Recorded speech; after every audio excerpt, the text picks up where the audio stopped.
సుమన్ టీవీలో మీ personal and business promotions కోసం కింది నెంబర్కి కాంటాక్ట్ చేయండి.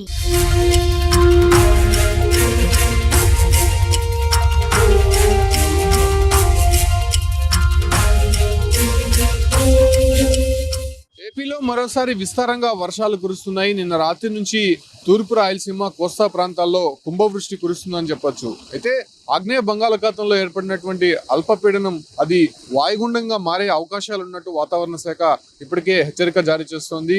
అయితే ఇది శ్రీలంక తమిళనాడు తీరాల వైపు పయనిస్తోంది. అయితే రానున్నటువంటి 48 గంటల పాటు అటు రాయలసీమ కోస్తా తమిళనాడు పాండిచ్చేరి ప్రాంతాల్లో అత్యధిక వర్షపాతం నమోదయ్యేటువంటి అవకాశం ఉన్నట్టు ఇప్పటికే వార్న్ చేసింది. కాబట్టి ఇప్పటికే చిత్తూరు తిరుపతి జిల్లాలకు సంబంధించి ప్రైవేటు ప్రభుత్వ అదే రకంగానే అంగన్వాడీలు కూడా పూర్తిగా సెలవులు ప్రకటించారు.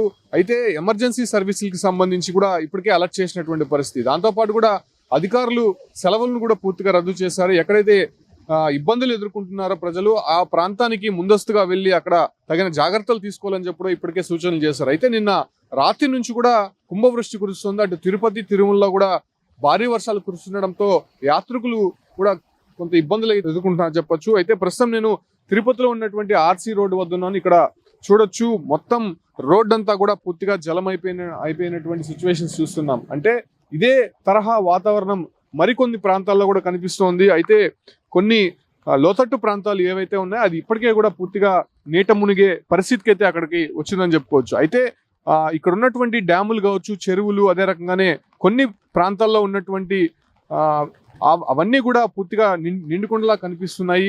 అక్కడ ఎక్కడా కూడా ఇబ్బందులు ఎదుర్కోకుండా ఆ సమీప గ్రామ ప్రజల్ని కూడా పూర్తిగా అలర్ట్ చేస్తున్నారు. అంటే మనం చూస్తూనే ఉన్నాం, దాదాపు ఒక నెల రోజుల నుంచి కూడా దాదాపు 4 వాయుగుండాలు అటు ఏపీని, తమిళనాడు, పాండిచ్చేరిని తీవ్ర నష్టం మిగిల్చాయని చెప్పుకోవచ్చు. ఇప్పటికే అనేక మంది రైతులు కూడా ఇబ్బంది పడినటువంటి పరిస్థితి కనిపించింది. అయితే ప్రస్తుతం ఏర్పడినటువంటి ఈ ఒక అల్పపీడనం కాస్త అది వాయుగుండంగా మారే అవకాశాలు ఉన్నట్టు కూడా ఇప్పటికే హెచ్చరికలు జారీ చేసినటువంటి నేపథ్యంలోనే ఇది తీవ్రతరం అయ్యే కొద్దీ కొంత ఇబ్బందులు తలెత్తే అవకాశం ఉన్నట్టు తెలిపింది. కాబట్టి ఆ రకమైనటువంటి ముందస్తు జాగ్రత్తలు అయితే తీసుకుంటున్నారు.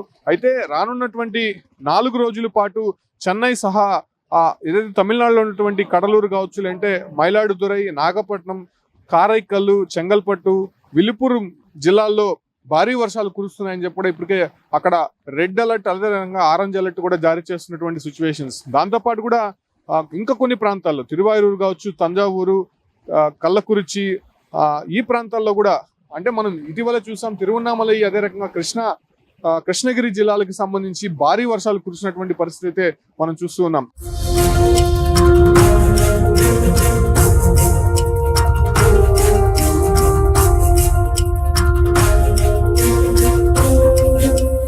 అదే రకంగానే ప్రత్యేకించి రాయలసీమ, అదే రకంగా తూర్పు కోస్తా ప్రాంతాల్లో కూడా భారీ వర్షాలు కురుస్తాయని చెప్తున్నారు.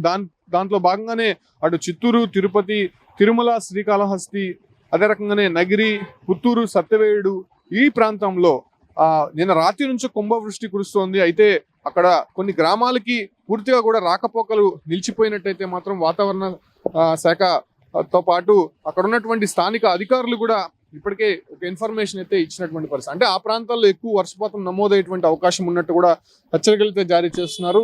అయితే తిరుపతికి వచ్చేటువంటి యాత్రికులు కావచ్చు కొంత వాళ్ళ పర్యటనను కూడా వాయిదా వేసుకోవాలని చెప్పి కూడా చెప్తున్నారు. ఎందుకంటే 2 రోజుల పాటు కుంభవృష్టి కురిసేటువంటి అవకాశం ఉంటుంది. ఇప్పటికే అటు పాఠశాలలకి అలర్ట్ చేశారు. దాంతోపాటు కూడా ఎక్కడైతే తీర ప్రాంత ప్రజలు ఉంటారో అంటే ఆ గ్రామాలకు సంబంధించి కావచ్చు, లేదంటే ఆ మండలాల్లో ఉన్నటువంటి అధికారులు కూడా అలర్ట్ చేశారు. ముఖ్యంగా మత్స్యకారులు వేటకు వెళ్ళొద్దని చెప్పి ఇప్పటికే హెచ్చరికలు అయితే జారీ చేశారు. ఎందుకంటే ఈ ఒక గడిచినటువంటి నెల రోజులుగా మనం చూస్తున్నాం, దాదాపు 4 వాయుగుండాలు తీవ్రంగా ఇబ్బందులు అయితే గురి చేసినటువంటి పరిస్థితి అయితే చూసాం.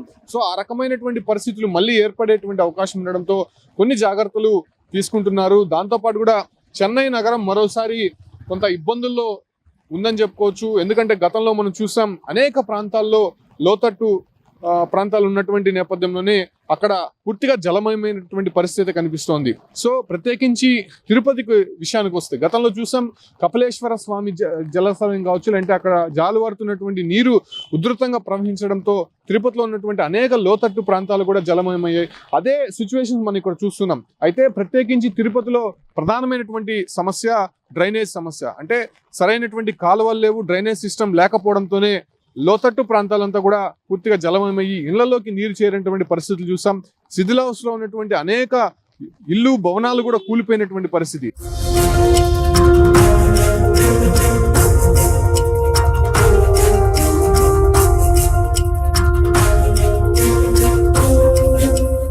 మనం చూస్తున్నాం ఇక్కడ ఒక కాలువ కనిపిస్తుంది. ఈ ఒక డ్రైనేజ్ కి అటాచ్మెంట్ లేకపోవడము, కాలువ పూర్తిగా నిండిపోయి రోడ్లపైకి నీళ్లు వచ్చేసినట్టు, ఇదంతా కూడా పూర్తిగా డ్రైనేజ్ వాటరే అని చెప్పొచ్చు. సో ఈ రకంగా నిండిపోయినటువంటి నీళ్లు, ఈ ఒక వర్షం అనేది ఇంకా హెవీగా కురిస్తే అవి ఇళ్లలోకి వెళ్ళేటువంటి అవకాశం ఉంటుంది.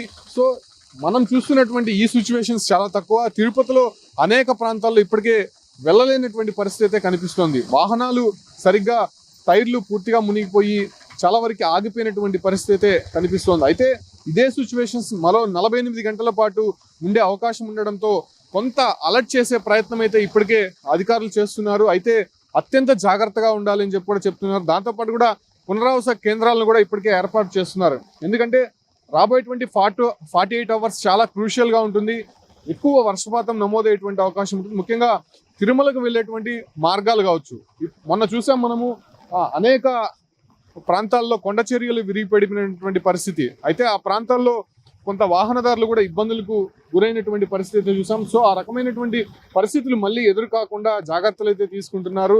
దాంతోపాటు కూడా ఎక్కడైతే ఈ తమిళనాడు తీర ప్రాంత ప్రజలు, దాంతోపాటు కూడా ఏపీ బార్డర్గా ఏదైతే ఉందో సత్యవేడు కావచ్చు, లేదంటే సూలూరుపేట, నెల్లూరు, అదే రకంగానే ఉన్నటువంటి తడ, ఈ మండలాల్లో ఎక్కువ కూడా కురుస్తుంది. ఎందుకంటే తీర ప్రాంతం భారీగా అలలు ఎగసిపడేటువంటి అవకాశం ఉంటుంది. దాంతోపాటు కూడా గాలులు, అంటే గంటకి ప్రస్తుతానికి దాదాపు 20 కిలోమీటర్ల వేగంతో అటు అల్పపీడనం కంటిన్యూ అవుతోంది. అది ఇంకా బలపడేటువంటి అవకాశం ఉంటుంది, వేగం పెంచుకునేటువంటి అవకాశం ఉండడంతో ఆ ఒక్క సమయంలో ఇంకా ఎక్కువ ఈదురుగాలులు వచ్చేటువంటి అవకాశం ఉంది. దాంతోపాటు కూడా ఈ ఒక్క థండర్ స్టార్మ్స్ సంబంధించి పిడుగుపాట్లకు కూడా గురయ్యేటువంటి అవకాశం ఉండడంతో ఎక్కడా కూడా రైతులని ముఖ్యంగా పొలాల్లో ఉండొద్దని చెప్పి కూడా ఇప్పటికే హెచ్చరికలు అయితే జారీ చేశారు. అంటే ఇప్పటి వరకు ఉన్నటువంటి వాయుగుండం, అదే రకంగానే అల్పపీడనం ఒక రకంగా ఉంది. అయితే ఇప్పుడు ఆల్ ఆఫ్ సడన్ అంటే ఉన్నటువంటి వర్షాలు కురవడము, అదే రకంగానే కుంభవృష్టిగా అది మారడము, ఎక్కువగా కూడా లోతట్టు ప్రాంతాలు అదే రకంగానే చాలా వరకు కూడా జలమయం అయ్యేటువంటి అవకాశం ఉండడంతో సో ఆ రకమైనటువంటి జాగ్రత్తలు అత్యంత జాగ్రత్తలు తీసుకోవాలని చెప్పి కూడా ఇప్పటికే ప్రభుత్వం నుంచి వస్తున్నటువంటి హెచ్చరిక.